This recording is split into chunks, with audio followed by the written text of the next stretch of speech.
대구 기독교의 모든 이야기가 모이는 곳 당찬 5일장이 열렸습니다. 오늘은 1년 이상 지속되고 있는 코로나 시대에 살고 있는 우리들의 얘기를 좀 해볼 텐데요. 그 중에서도 특히 우리 아이들과 또 부모님에 대한 얘기를 준비를 했습니다. 최근 코로나로 인해서 아이들과 부모님이 함께 보내는 시간이 많아졌잖아요. 처음에는 좋았는데 함께 하는 시간이 많아질수록 서로 힘들고 좀 지친다라는 얘기가 들려옵니다. 그래서 지난주에 시간이 너무 부족했죠. 이번 주에도 모셨습니다. 진로와 소명연구소의 정은진 소장 모시고 기독교적 자녀 양육 원리와 또 부모의 역할에 대해서 알아보겠습니다. 지난주에 이어서 이번 주에도 스튜디오에 정은진 소장 나왔습니다. 어서 오세요. 네, 안녕하세요. 지난주에 반응이 너무 뜨거웠습니다. 질문도 많았고요. 네, 시간이 아쉬웠죠. 그래서 오늘은요 좀 충분하게 얘기를 나눠볼까 하는데 사실은 제가 지난주에 이어서 좀 궁금했던 거를 못 여쭤본 게 있었어요. 네네. 우리가 결국 이렇게 얘기 나누고 책 읽고 교육하고 하는 게 다 좋은 부모님이 되기 위해서 심플하게 얘기하면 그거잖아요. 그렇죠. 네, 그래서 좀 유치한 1차원적인 질문일 수도 있는데 좋은 부모가 어떤 부모인지가 좀 궁금합니다. 네, 제가 지난주에도 말씀드렸는데 일단 좋은 부모는 우리가 행복한 부모다 이렇게 말씀드렸고요. 본인이 네네. 행복한 부모. 그래야 자녀도 행복하다고 말씀해 주셨어요. 네, 맞아요. 네. 그다음에 그 히브리서 말씀을 제가 지난주에 마지막에 좀 인용하면서 하나님이 우리에게 최선이 되는 것을 하고 계시고 네. 그다음에 훈련은 즐겁지 않다. 그래서 아이랑 내가 훈련의 과정을 거칠 때 당연히 마음이 좀 힘들어요. 근데 그 과정을 잘 거치고 나면 부모와 아이가 둘 다 인격적으로 성숙하고 좋은 관계를 맺는 것을 선물로 받게 됩니다. 그런데 이제 아이 때문에 힘드신 분들은 이제 이렇게 생각하시죠. 아이가 없었으면 더 좋았을 텐데. 솔직히 이런 얘기 많이 하잖아요. 그리고 또 이제 미혼인 이제 옆에 사람들한테는 넌 결혼하지 마라. 맞아요. 예, 그런 너는 말씀 그냥 많이 비혼으로 하세요. 살아라. 네. 다 놓고 떠나고 싶다. 막 이런 생각들 하시는 것이 너무나 당연해요. 네. 진짜 창살 없는 감옥 같거든요. 특별히 아이가 어릴 때는요. 근데 저는 요 근래에 하나님께서 예수님이라는 이 예수님 보내주시면서 예수님이 몸의 옷을 입고 사신 것에 대한 생각을 많이 하고 있어요. 몸에 옷을 입고 사신 네, 것? 그렇죠. 네. 하나님은 사실은 어디도 계실 수 있고 무엇이든 하실 수 있으신데 그러니까 성육신이라는 개념이 네. 저는 낮아지셨다는 개념만 이제까지 많이 생각했던 것 같아요. 그런데 요 근래 생각하면서 제약을 스스로 입으셨잖아요. 네. 예수님 몸속에 갇힌 거예요. 어떻게 보면은요. 그런데 예수님이 그 몸을 가지고 병자를 손으로 만져주실 수가 있으셨던 거죠. 그렇게 되면 사실 우리가 그 아이를 키운다는 것은 굉장히 제약이 많은 상황으로 들어간 거예요. 굳이 일부러. 네, 우리가 선택했잖아요. 네, 그런데 그 제약이 가장 강점이 될 수 있다는 생각도 해요. 그래서 그 제약으로 우리가 어떻게 하나님을 섬기고 그 제약으로 우리가 여기서 어떻게 꽃피울 것인가.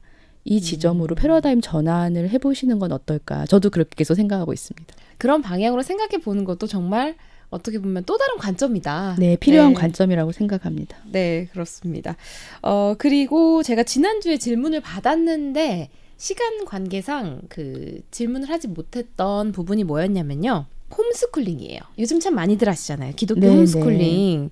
제 주변에도 생각하는 분들이 참 많은데 소장님도 경험이 있으세요? 저는 이제 아프리카로 선교사 사역으로 갔을 때 이제 어쩔 수 없이 하게 됐던 부분이 있고요. 네, 그 당시에는 너무 그 교육 환경이 열악했어요.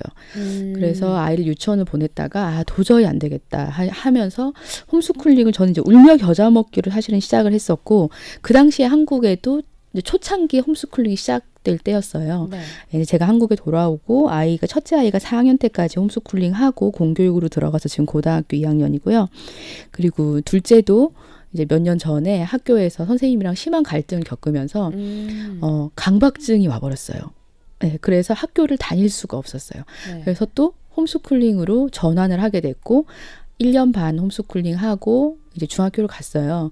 근데 사실은 이제는 코로나 시절에 그 작년에 여러분 모두 홈스쿨링 하시지 않으셨습니까? 반강제적으로 네, 했죠. 반강제적으로 다 하셨어요. 네, 그래서 사실은 모두 지금은 경험이 있으신 상태라고 볼 수도 있어요. 어느 정도는요? 네네. 네. 그래서 홈스쿨을 이제 고민하고 계시는 분들에게 제가 말씀드리고 싶은 것은 지금 우리에게는 굉장히 다양한 교육 환경이 있어요. 홈스쿨링 할 수도 있고 또 대안학교 보낼 수도 있고 공립학교 보낼 수도 있어요.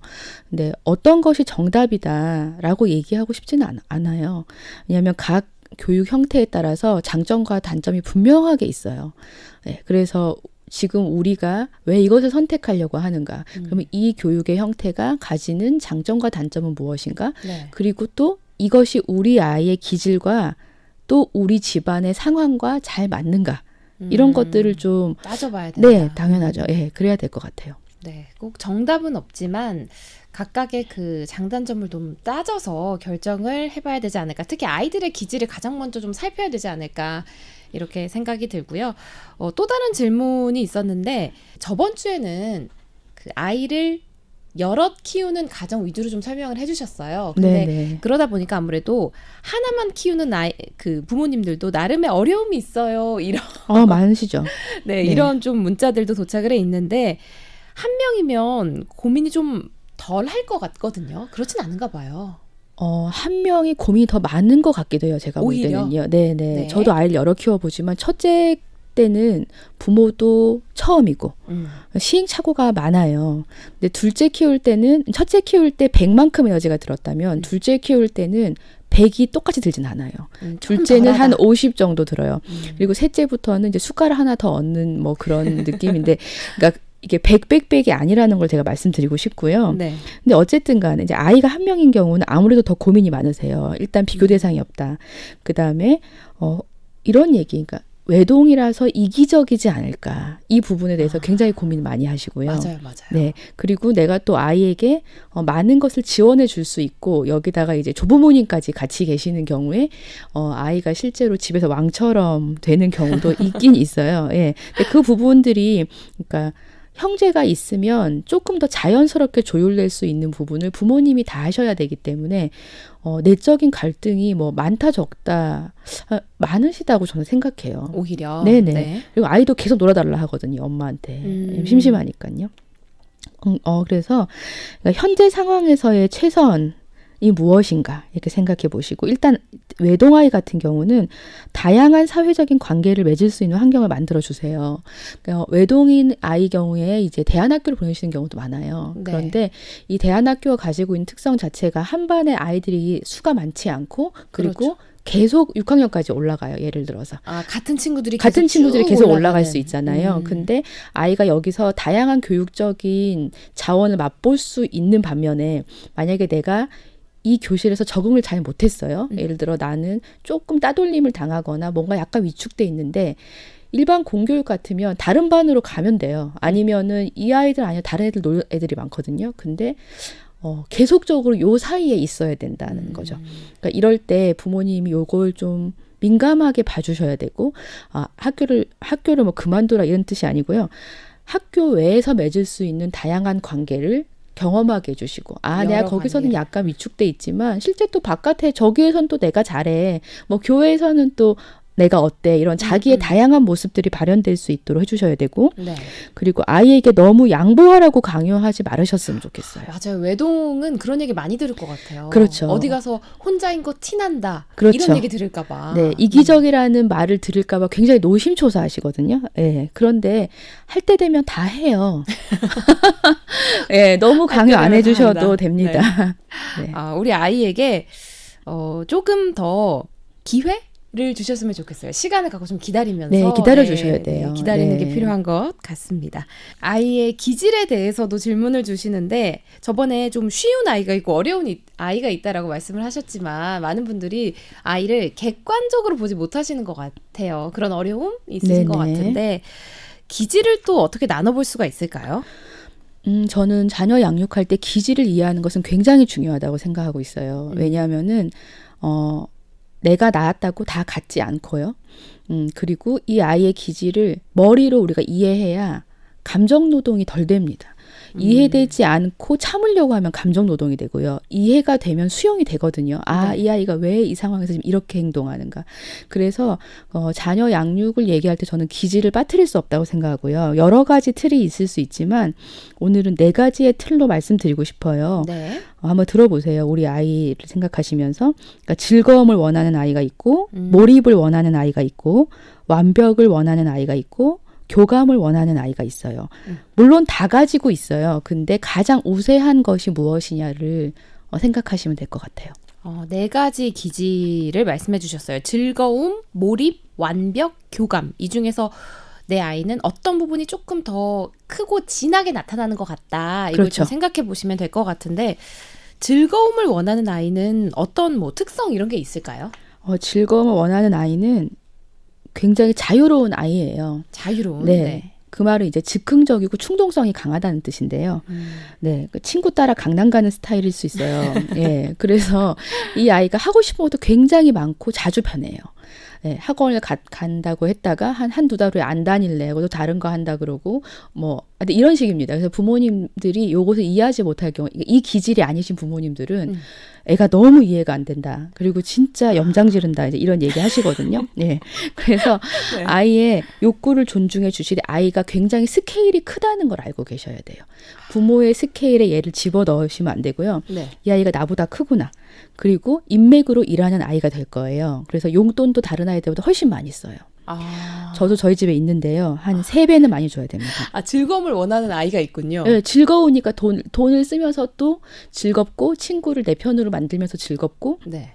근데 이 아이들이 이제 돈을 쓰면은 여러분도 아실 텐데 용돈 주면 일주일 만에 다 없어져요. 그런 아니면, 아이들이 있죠. 예, 그 다음에 이제 얻어먹고 사는 아이들이거든요. 근데 여기서 중요한 것은 이 아이들이 이렇게 해보면서 내가 얘한테 라면도 사고 김밥도 사줬는데 내가 돈이 없을 때 이 친구는 나한테 잘해주는데 쟤는 무시하는 거죠. 그걸 배워야 돼요. 인생이 다 내 맘 같지 않구나. 친구가 다 나 같지 않구나. 이것을 얘가 학생 때 알아야 성인 돼서 사기를 안 당하겠죠. 그죠? 좋은 경험입니다. 나름의. 네, 굉장히 중요해요. 인맥을 잘 형성하는 거. 그리고 학습도 재미있게 할 수 있어야 됩니다. 이렇게 딱 앉혀서 재미없게 하면 엄마랑 엄청 싸우게 될 거예요. 그래서 학원을 보내시더라도 떡볶이도 해주고 만화책도 있는 그런 학원에 보내시는 것이 좋아요.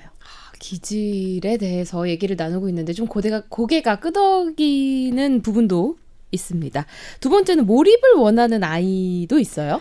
그렇죠. 몰입을 원하는 아이는 엄청나게 이제 부모님들 얘기하실 때 얘 은둔형 외톨이 되는 거 아니냐 이런 얘기 하시기도 하시고 걱정도 하시고 절친이 없는 것 같다 이렇게 얘기하기도 하시는데요. 근데 이 아이는 깊이 있게 탐구하는 아이죠. 그러니까 자기가 하나 꽂히는 것에 논리적으로 굉장히 깊이 몰입하고 또 부모님하고 얘기할 때도 논리적으로 따지고 듭니다.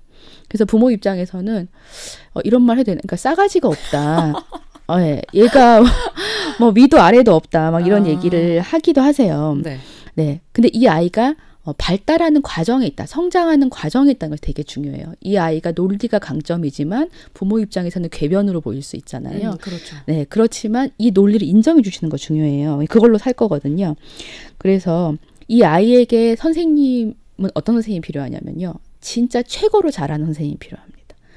예, 아까 첫 번째 아이는 잘 놀면 되거든요. 이 두 번째 아이는 자기가 봤을 때 내가 배울 만한 학원, 내가 배울 만한 선생님이어야 인정하지 그렇지 않으면 시간 낭비, 돈 낭비라고 생각을 해요. 네, 그래서 배울 게 없다. 그 선생님 잘 못 가르친다. 이런 얘기들 아마 할 거예요. 본인이 인정을 해야 따르는 스타일이군요. 그렇죠. 그러면 이제 부모가 너 선생님한테 그렇게 얘기하면 안 돼. 그게 아니고 그렇구나. 너는 그렇게 생각하겠네. 쉽지 않네요. 네, 그래서 이 논리적인 이야기를 시작할 때 그래 네 말이 맞다. 왜냐면 걔는 논리를 가지고 얘기하기 때문이거든요. 네 말이 맞다로 시작해 주셔야 쓸데없는 기싸움을 안 하고요. 그리고 뒤에서 그 의견을 조율하시면 돼요. 그래 네 말이 맞다. 나중에. 네. 근데 지금은 이러이러한 상황이니까 선생님 바꿀 수 없잖아. 아니면 지금 이러이러한 상황이니까 그것을 들어주기가 약간 어려울 것 같아. 근데 네 말이 맞아.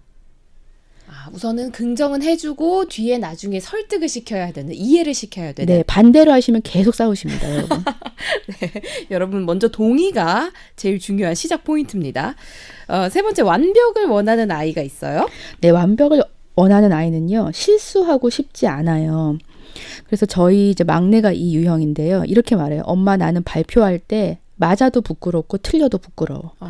예, 그 친구 관계에서도 부끄러움이 많고 인사도 잘 안 해요. 길거리에서 친구 만나면 엄마 뒤에 숨어요. 예, 그럼 엄마들이 너무 부끄러워가지고 얘야 나와서 인사해야지 막 이렇게 하시거든요. 맞아, 맞아. 네, 애가 자신감이 없나. 막 왜 그래 나와서 해봐 예, 하면서 시키시고. 네, 그렇죠. 근데 이 아이는 어렸을 때 다 그렇습니다. 그러니까 자신감이 없다기보다는 아예 기질로 이해해 주셔야 돼요. 그래서 이 아이들이 이제 어떻게 도와주시면 되냐면요. 일단 집에서 충분히 이것저것을 해보면서 예를 들어 내가 밖에 나가서 요걸 해도 실수하지 않을 정도의 경험이 집에서 있어야 된다는 거죠. 예, 그래서 이 아이들한테는 너가 알아서 해봐, 잘할 거야 이렇게 하면 뭘 어떻게 하란 말이냐 이런 생각을 하거든요. 네. 그래서 좀 상세한 가이드가 필요해요. 이렇게 해봐. 같이 가서 이렇게 해보자. 근데 아까 처음 말했던 즐거움 원하는 아이는 이렇게 해보자 하면 아니? 냅둬야 돼요. 냅둬야 돼요. 그냥 안 들어요. 풀어주셔야 돼요. 네. 근데 완벽을 원하는 아이는 그런 가이드가 필요한 아이들이에요. 거기서 안정감을 얻습니다. 그렇습니다. 세 번째 완벽을 원하는 아이까지 살펴봤고요. 마지막으로 교감을 원하는 아이. 네, 교감을 원하는 아이는 굉장히 민감하고 예민하죠. 네. 상대의 기분에도 민감하고 내 마음도 예민해요. 그래서 이 아이에게는 무엇보다 존재에 대한 인정, 그러니까 네가 뭘 잘하고 못하고에 상관없이 너가 소중하고 사랑스러운 존재라는 인정이 굉장히 중요합니다. 예, 그리고 자기 감정을 잘 풀어내고 이해받을 수 있는 곳이 있으면 더 좋아요. 왠지 그러니까, 여자아이들이 많을 것 같아요.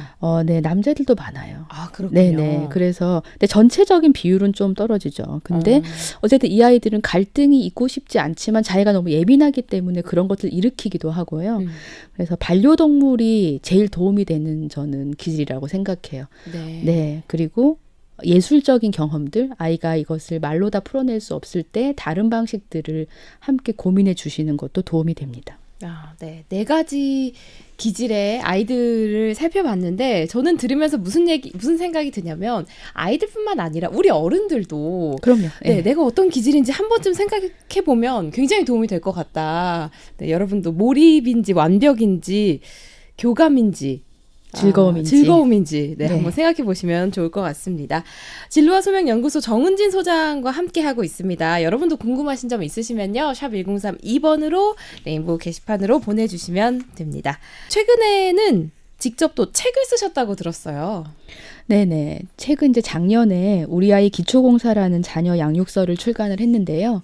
성령의 9가지 열매를 뼈대로 놓고 저술을 한 책이에요. 그러니까 제 마음속에 뼈대는 성령의 9가지 열매였고요. 자녀 양육서라기보다는 이건 부모 성장서가 아니냐라는 피드백을 많이 받았고. 부모 성장서다. 네, 지금 2세를 준비 중입니다. 네, 저기 지금 영상으로 보시면은 요 책이거든요.